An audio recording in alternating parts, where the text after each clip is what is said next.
Hello everyone and welcome to the biology lecture series, and today we'll be discussing the topic sexual reproduction in the flowering plants.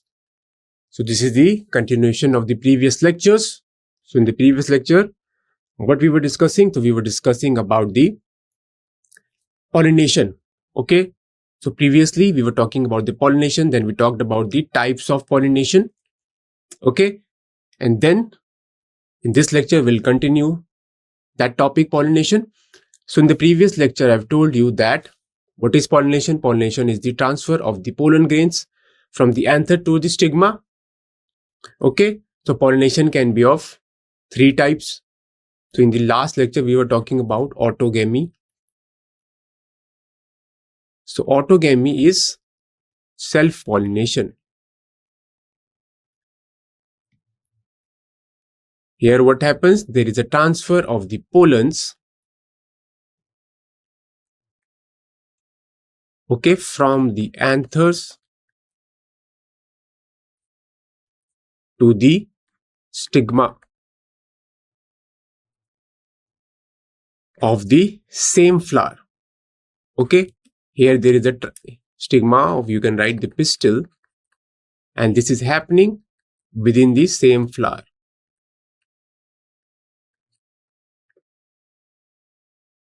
Okay, here now next is the geitogamy. Okay, and we also talked about the clastogamy and chasmogamy when we were studying the autogamy. So chasmogamous flowers are those flowers which remain open, and clastogamous flowers are those flowers which remain closed. Clear? So in clastogamous flowers, okay, the self-pollination will occur because these flowers are always closed and they are not exposed to the external environment. Whereas in chasmogamous flower, what happens? The anthers and the stigma are exposed. Okay, so there are some chances for the cross-pollination. Next is we will talk about the geitogamy.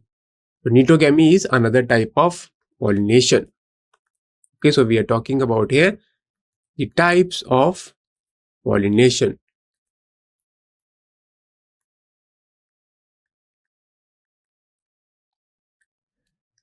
So second type is the nitonogamy. So what is this? Here, the transfer of pollen grains from the anther to the stigma of the another flower, which belong to the same plant. This is known as nitonogamy. Here, the anthers are transferred to the, here the pollens are transferred to the stigma of another flower of the same plant. So you can write it there like this. The pollens which are released after the dehiscence of the anther, these are transferred to the stigma. Because why we are saying stigma? Because stigma is the receptive part.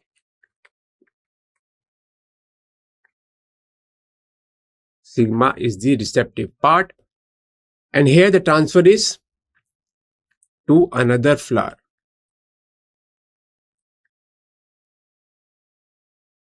To another flower which is present on the same plant. Okay, so there are two things. Transfer is happening to another flower, but that flower is present on the same plant. Clear?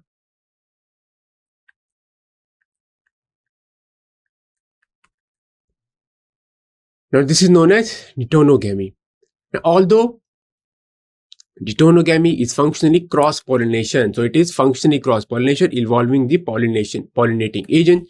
Genetically, it is similar to autogamy since the pollen grains come from the same plant. So what does this mean? This means that it is somewhat similar to, or you can say functionally similar to the cross-pollination, because in cross-pollination, what we require? We require the pollinating agents. We require some external factors. Alright, so here also some external factor is required for the transfer of pollens to the pistil of the another flower. Okay, so that's why it is functionally similar to the cross-pollination, but genetically it is similar to the autogamy. Why? Because you can say the genes present in the pollen grains, they will be similar to the egg? Genes present in the egg. Okay, so pollens are coming from the same plant only. So both male and the female gamete, they belong to the same plant. So we can write here both male and the female gamete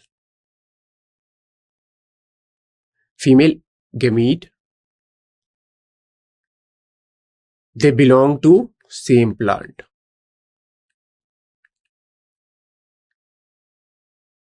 Clear? So you have to remember this. Neutronogamy is functionally similar to cross-pollination because we require the pollinating agents. Okay, pollinating agents can be biotic or abiotic. So under abiotic, what is included? Water and air. Okay, and under biotic, animals. So pollination by animals is known as zoophily. So insects, bats, honeybees, these are involved, or these are called as the biotic pollinating agents. Clear? Now, next one is the xenogamy. So, okay, xenogamy. What is xenogamy? There is a transfer of pollens from the anther to the stigma of a different plant. So, this is completely cross-pollination. Here, the transfer of the pollens is taking place. So you can write the pollens are transferred to the stigma of the same to the stigma of the flower which belong to the different plant.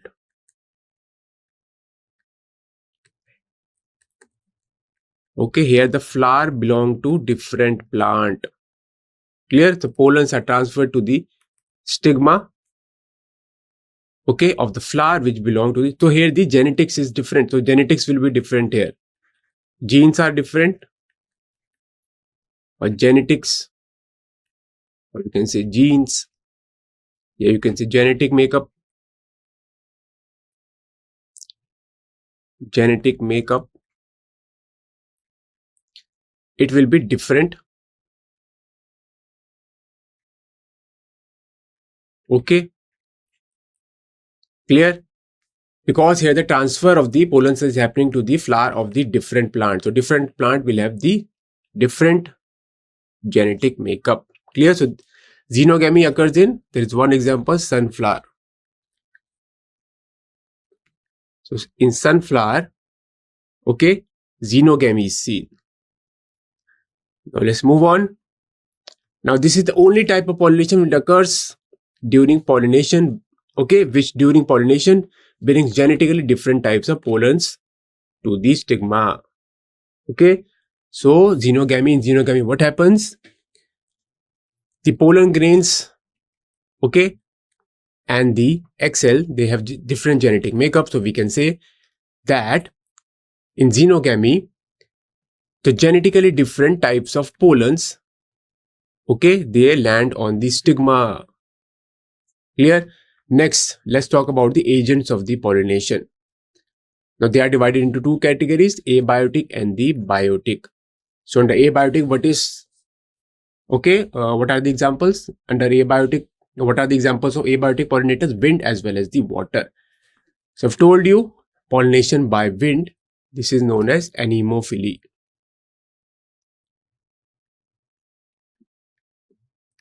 This is known as anemophily. And pollination by water, this is known as hydrophily. And pollination by animals, this is known as zoophily.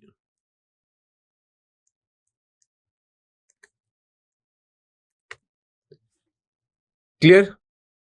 So whenever there is cross-pollination, this cross-pollination will require the pollinating agents. Okay, in neutronogamy also we were talking that the pollens are transferred from the anther to the different flower which is present on the same plant. So there also these pollinating agents are required. The majority of the plant use biotic agents for pollination. Biotic agents means animals such as honeybee. You must have seen honeybee. They are attracted towards the flower because of the nectar as well as because of the color as well. Okay, so you can write biotic agents are animals. These are honeybees. Okay, bats also can lead to pollination. So this is known as chiropterophily. Pollination through bats is known as chiropterophily. So you can write in bracket, pollination by bats is known as chiropterophily. Chiropterophily. Okay. Now, only a small proportion of plant use the abiotic agents such as wind as well as the water. Now, pollen grains coming in contact with the stigma is a chance factor in both wind as well as the water pollination. So, if you talk about the wind and the water pollination, then the pollen grains coming in contact with the stigma, okay, the pollen grains coming in contact with the stigma is a chance factor. So, these pollen grains, these are carried by the winds to very large distances. Now, water also, these pollen grains are carried in the water. So, if they come across a stigma, okay, so these chances are very rare, okay, that they will encounter a stigma. Okay, so pollen grains coming in contact with the stigma is a chance factor. So by chance, these pollens which are present in the wind as well as in the water, they can encounter a stigma. So that is purely based on the chance. Now, to compensate for this uncertainties and associated loss of the pollen grains, the flowers produce enormous amount of pollens when compared to the number of ovules available for the pollination. Clear? So because of this, so there is a lot of loss of the pollens because the chance of landing on the stigma is very less.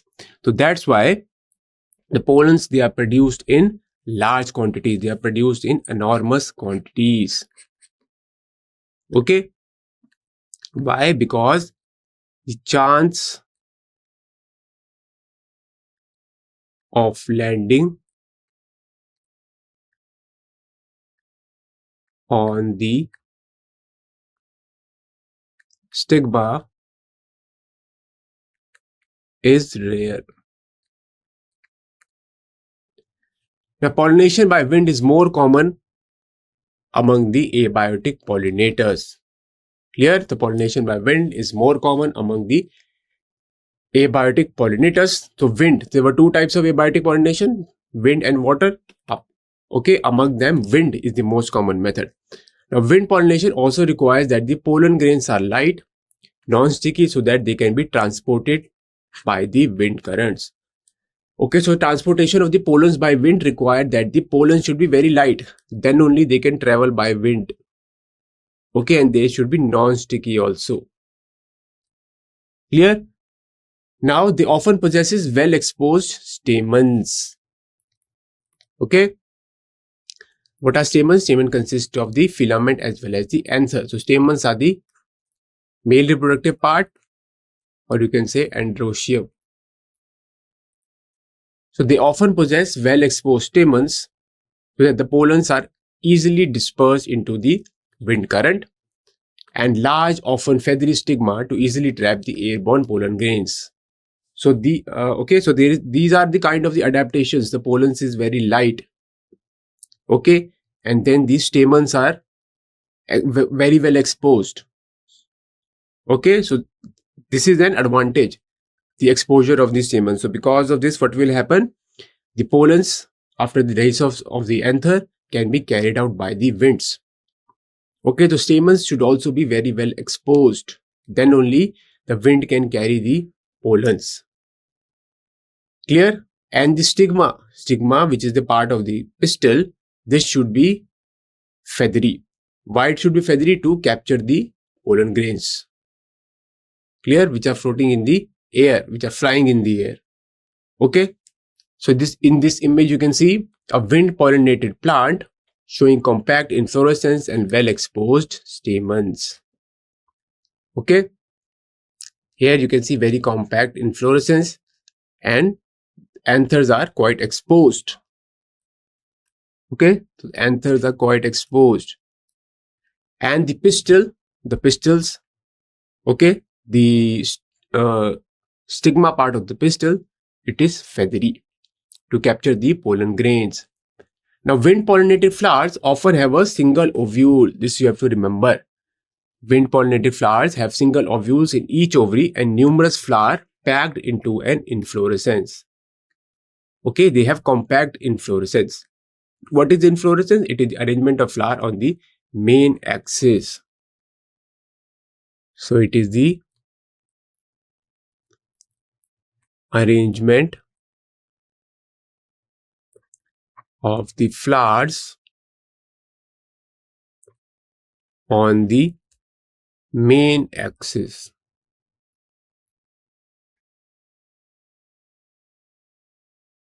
Clear? Now, a familiar example is the corn cob. The tassels the tassels you see are nothing but the stigma and the style which wave in the wind to trap the pollen grains. You must have seen the tassel of the corn cob. So these tassels, these are nothing but the stigma and the style. Stigma and style, these are part of the pistil. Clear? The tassels that you see are nothing but the stigma and the style which wave in the wind to trap the pollen grains. So the stigma is quite feathery. The wind pollination is quite common in grasses. What are grasses? These are monocots. Okay. So if we talk about angiosperms are further divided into monocots and dicots. So wind pollination, you have to remember this fact. Wind pollination is very common in the grasses. Now pollination by water is quite rare in the flowering plants, and this is limited to just about 30 genera, and most of them are usually monocots. Clear? So pollination by water, this is quite rare. Okay, now let's talk about the water pollination. So as against this, you would recall that water is a regular mode of transport for the male gamete among the lower plant groups such as algae, bryophytes and the pteridophytes. Okay, so through water the male gametes are transferred. Okay, so there is a transport of the male gamete among the lower plant groups such as algae, bryophytes as well as the pteridophytes. The next question is, it is believed, particularly for some bryophytes and the pteridophytes. So bryophytes, bryophytes are also known as the amphibians of the plant world.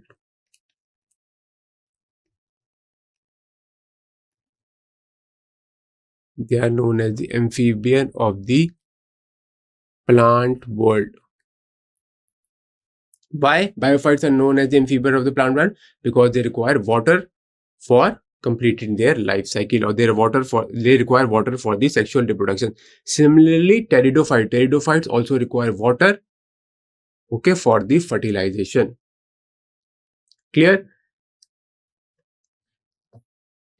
Now you can say it is believed, particularly for some bryophytes and pteridophytes, that the distribution is limited because of the need for the transport of the water, okay, for the transport of the male gametes as well as for the fertilization. So I've already told you, the bryophytes and the pteridophytes, they require water to complete their life cycle. So both bryophytes as well as pteridophytes. So these are required they require water for fertilization to occur, or you can say they require water for the sexual reproduction.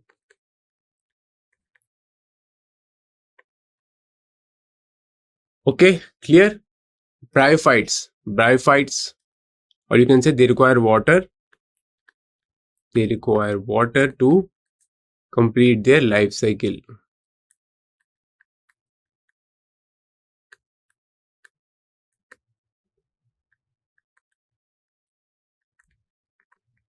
Clear? Bryophytes, these are also known as the amphibians of the plant world. But pteridophytes, these also require water for the sexual reproduction or the completing their life cycle.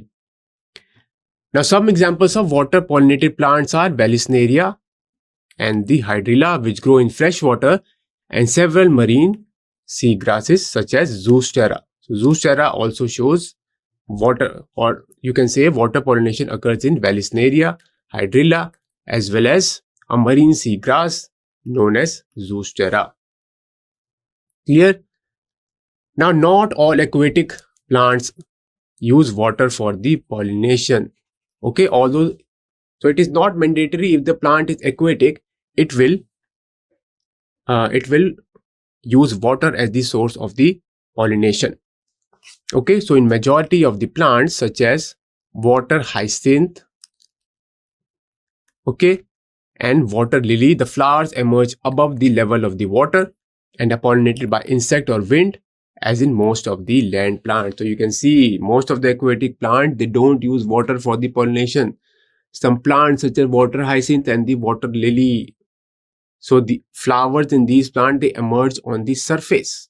They emerge above the level of water. And then these plants are pollinated by insects or by wind. Okay. Now in Vallisneria, we'll talk about Vallisneria. The female flower reach the surface of the water by the strong long stalk, and the male flowers or the pollen grains are released onto the surface of the water. So you can see here what is happening in Vallisneria. The pollination is happening above the water. Clear? So in Vallisneria, the female flower reaches the surface of the water by this long stalk, and the male flowers or the pollen grains are released on the surface of the water. So it is not happening inside the water. Now they are carried passively by the water currents, and some of them eventually reach the female flowers and the stigma. Clear? Now this image is showing you the pollination by water in Vallisneria. Okay. So here this is the female flower, this is the male flower. So the female flower, they reach the surface, okay, of the sea, all right, because of the presence of a long stalk. Then the male flowers, they also come they also release the pollens on the surface. Clear? And then the pollination will take place on the surface of the water. Now in another group of water pollinated plants such as sea grasses, the female flower remains submerged in the water and the pollen grains are released inside the water. Clear? Now pollen grains in many such species are long, ribbon-like, and they are carried passively inside the water. Some of them reach the stigma and achieve the pollination. Clear? Now in most of the water pollinated species, pollen grains are protected from wetting by a mucilaginous covering. Now both and wind water pollinated flowers are not very colorful and do not produce the nectar. Okay, so they are not consuming the resources. They are efficiently using their resources as well. Now what will be the reason for this? The majority of the flower plant use a range of animals as the pollinating agents. Okay, so whenever the wind and the water are the pollinators, then the plants will not produce the colorful flowers, because colorful flowers are produced to attract the biotic pollinators, means the insects. Now bees, butterflies, flies, beetle, wasp, ants, moth, birds, okay, these are common pollinating agents. Now in this image, you can see among the animal insect, particularly bees, are the dominant biotic pollinating agents. So you can see bee is sitting on the flower, and it is now whenever it hits the flower to eat the nectar, or whenever it is attracted by the color of the flower, then it will transfer the pollen grains. Okay, even larger animals such as primates like lemurs, arboreal rodents, tree dwelling, or even the reptiles such as gecko lizard and garden lizard, they have been reported as pollinators in some species. Clear? Now only flowers of the animal pollinated plants are specially adapted for a particular species. Okay, for a particular species of the animal. The majority of the insect pollinated flowers are large, colorful, fragrant, and rich in the nectar. Clear?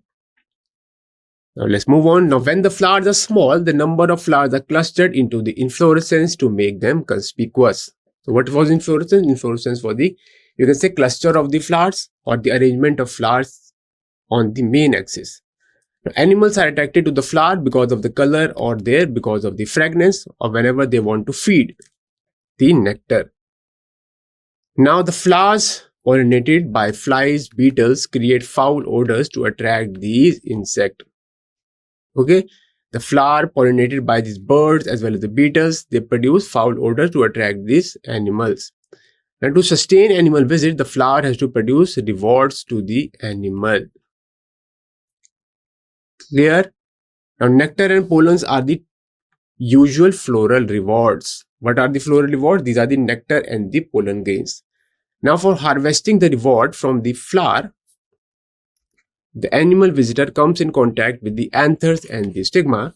The body of the animal gets a coating of the pollen grains, which are usually sticky in animal pollinated flowers. Now, when the animal carrying the pollen on its body come in contact with the stigma, it will bring out the pollination.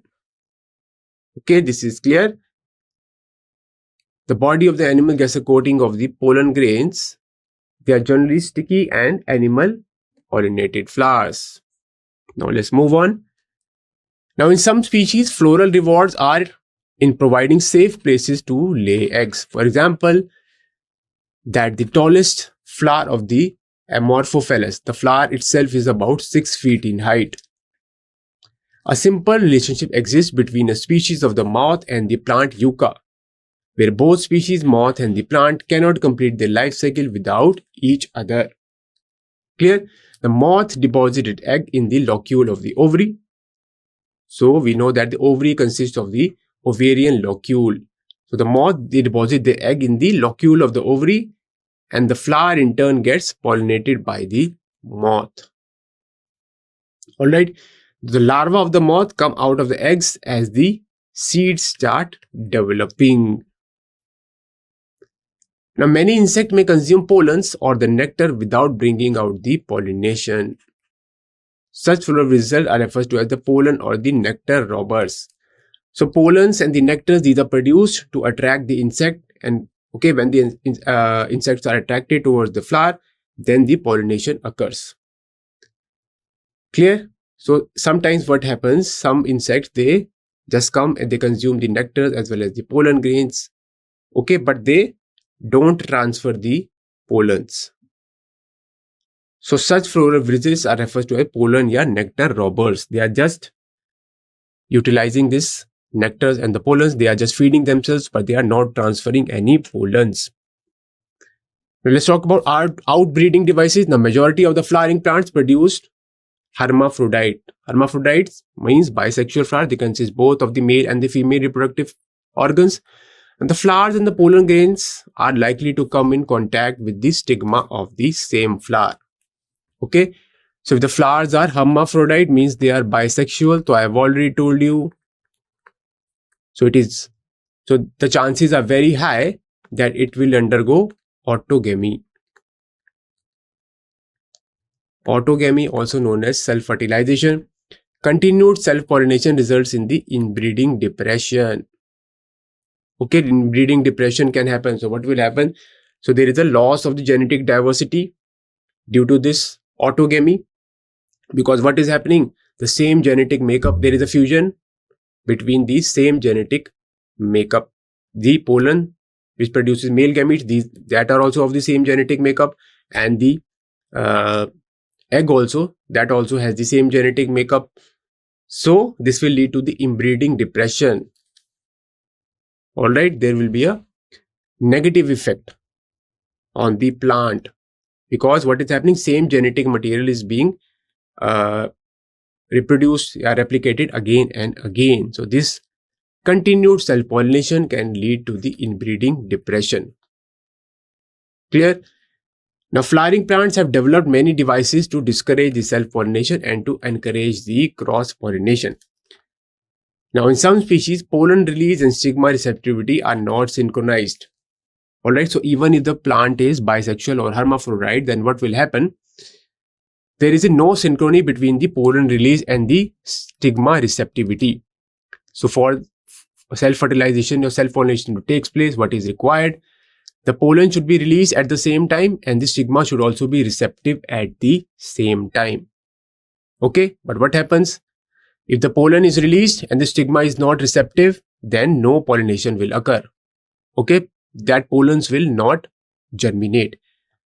Now, either the pollen is released before the stigma becomes receptive, or stigma becomes receptive much before the release of the pollens.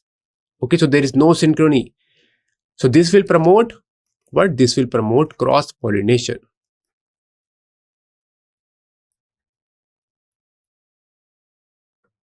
Clear? Now, in some species, anther and the stigma are placed at different positions so that the pollen cannot come in contact with the stigma of the same flowers. Okay, this is clear. Both these devices prevent the autogamy and it promotes the what? Cross-pollination. The third device to prevent inbreeding is the self-incompatibility. Now, what is self-incompatibility? It is the genetic mechanisms and prevent the self-pollen from fertilizing the ovules by inhibiting the pollen germination or pollen tube growth in the pistil. So this is known as self-incompatibility. The plant, okay, what is happening in this case? The pollens are not able to germinate. So even if they land on the stigma, they are not able to germinate and produce the pollen tubes. So this is known as self-incompatibility. Now, another device to prevent self-pollination is the production of the unisexual flowers. Okay, so unisexual flower means flower that contains either the male reproductive part or the female reproductive part. Clear? So if the pollens, if the flowers are unisexual, then what will happen? The anthers from the pollens, there is a very less chance. Okay, so there is no chance here because the flowers are unisexual. Now, if both male and female flowers are present on the same plant, such as the castor, such as in case of castor and the maize plant, so these are monoecious. It prevents the autogamy, but not neotogamy. Clear? So if male and female flowers are present on the same plant, then what will happen? It will prevent the autogamy, okay, because the flowers are unisexual, but the flowers are present on the same plant. So in that case, neotogamy can take place. Okay, what was neotogamy? Transfer of the pollens to the anthers of the different plant present on the same plant. Clear? This is also clear. Now, in several species such as papaya, male and the female flowers are present on different plants. Now, that is each plant is either male or female. So this is known as dioecious condition. Clear? So you should know about the monoecious as well as the dioecious condition. Dioecious, what is happening? The male and the female flowers are present on different plant. Okay? Clear? Male flower and the female flower, they are present entirely on different plant. Monoecious, male and the female flowers are present on the same plant. Now, this condition prevents both autogamy as well as the neotogamy. Clear? So this was the end of the lecture. So in this lecture, what we have studied about the types of the pollination. Okay, so there are three types: autogamy, neotogamy, and xenogamy. We have studied about them. Okay, then we have also studied about the methods to prevent the self-pollination. Okay, so I'll meet you in the next lecture. Thank you very much for listening.